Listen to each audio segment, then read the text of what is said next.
Good afternoon, everyone. This is the market update for Buy Sell Short for Tuesday, March 27th. And we had some nice trades today, but the whole story is the implosion we saw in the market and specifically in the tech leaders. And, it's one thing for the Dow to sell off, but when we see the likes of Tesla, Amazon, Google, Twitter, all of these stocks get taken to the woodshed, we got to sit back and be a little bit cautious. Now, we're looking at the NASDAQ chart here, the daily chart, and you can see it's not been as bad as the Dow has been, but the reversal that we saw today was the reason I'm all cash, 100% cash. I am sitting on the sidelines.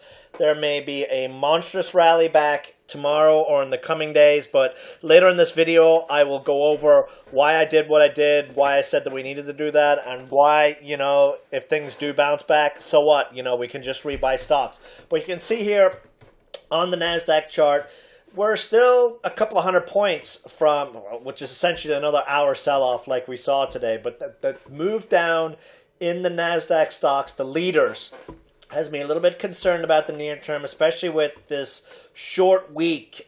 We've got a holiday weekend. Market is closed on Friday. We had a huge rush to bonds today, driving the yields back down. I mean, it was only last month the market was selling off because yields were at the highs, and now we've totally reversed that course. I'm going to jump into a couple of nice plays that we had, and then we're going to go back to talking about the market and how we navigate markets like this. Now, AYTU, we'll recall this was a swing play a few days ago. The target was a move back to the 20-day exponential, which was, we were looking for a move to 64 to 75 cents, and what a move in the last couple of days. Did exactly what we thought it was going to do. We had that breakout over 50 cents. And over the last couple of days, doesn't matter what the market's been doing, everyone's been wanting to chase this. We've met all our target objectives on this one. And as is always the case, just book your gains into that strength. You can write a free position. But at this stage, right now, if you're still trading or trailing a position on this one, I would use the 20-day exponential. That's this green line right here. That was our initial target. That should be your support right now on the trailing stop. Now, we had a very, very nice winner today in INPX. Strange enough, with the market tanking into the close, that's when everyone decided to chase this stock. But as always is the case, we are usually selling to the chasers because we get in before the scanners find it. And for some reason, the scanners picked up on this one later. Now, we jumped into this one this morning. If you've been looking at the news, there's been a lot of chatter about the census, and most traders, because they just trade off scanners these days and don't really do a lot of research, were probably unaware that INPX has contracts with the Census Bureau. So that was our angle, along with the point that I was looking for some stocks because we're seeing a lot of stocks bounce, as you saw in the previous stock. And once I saw that INPX was a bounce candidate, I wanted to see if there was an angle we could play on it, and the census angle was perfect. We jumped into it, 106, 108, 109 in the chat room. They chased the snot out of this into the close up to 128. But as I said, who cares what happens tomorrow? Take the cash, take the 20% gain, sit back, and let everyone else try to bleed that last penny out of the play. This is the daily chart on INPX, which is why I jumped into it originally. And this is probably why everyone was just ignoring what was going on in the market today and jumping back in. They've got visions of a move back to 165, which is where the 20-day exponential is. And if this market wasn't looking or acting as bad as it was, that would be a good target I would put in.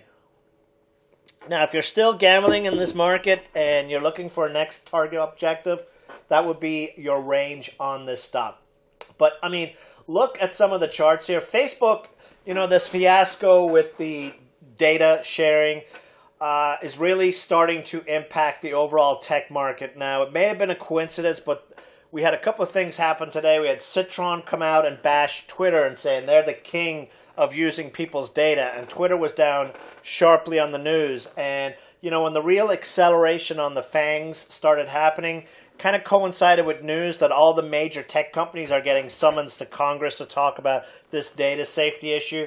This was just someone pulling the stopper out of the dam, and down stocks went.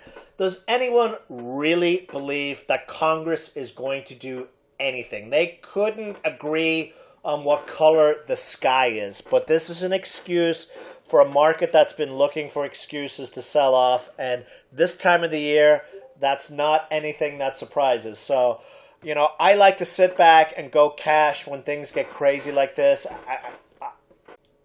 If we look at the daily chart here on the Dow, you can see this action today is not that promising. We keep making lower highs.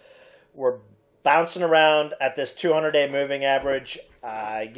We had one of the largest up moves yesterday in the market, and then it gave us what we saw today. And this kind of volatility, you have to change your approach to trading stocks.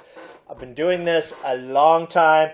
The chat room's been around 17 plus years. We've seen every kind of market, and this is the kind of tape where traders mess up massively. They don't know when to back off. They're addicted to the crack of trading. They don't know when to sit back and let things develop. And what happens in a tape like this, which is why I keep harping on it over and over again, I've seen it so many times to so many traders over the years.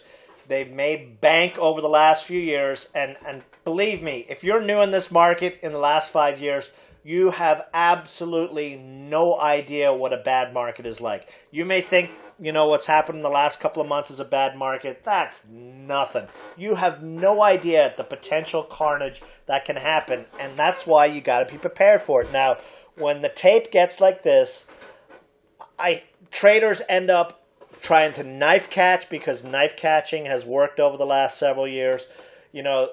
They continue to hold the same number of positions, guys with 20, 30, 40 positions in the market.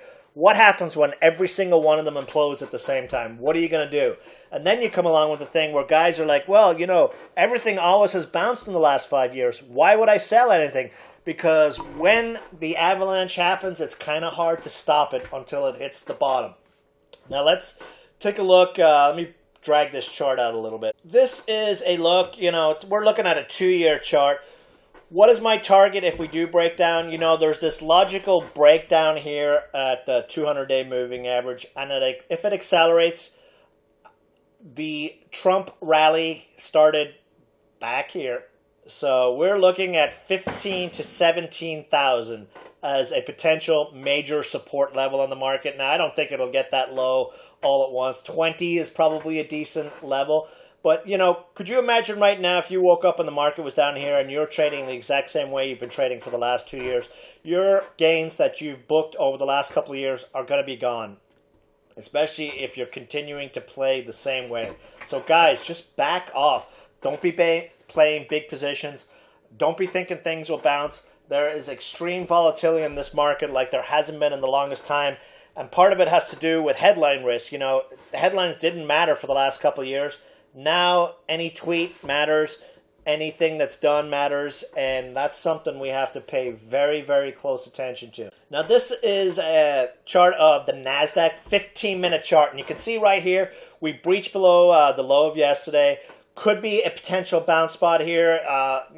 We'll see if the plunge protection team comes in tomorrow. But I read a great tweet or post the other day that said, it looks like the plunge protection team has also resigned from Trump's administration. So let's see if they come in and support things overnight. But that was a nasty, nasty sell-off we saw in the tech stocks. Now, not to be all doom and gloom, what we are seeing right now, I actually view as a good thing. Because part of the problem, and we see it happen daily, we have fantastic momentum in small cap stocks. And then the large caps blow up. Market goes up a couple hundred points. All that volume dries up and the action disappears. Now, with all this cash coming out of these extremely bloated and overvalued large caps, there's going to be a place for them to go.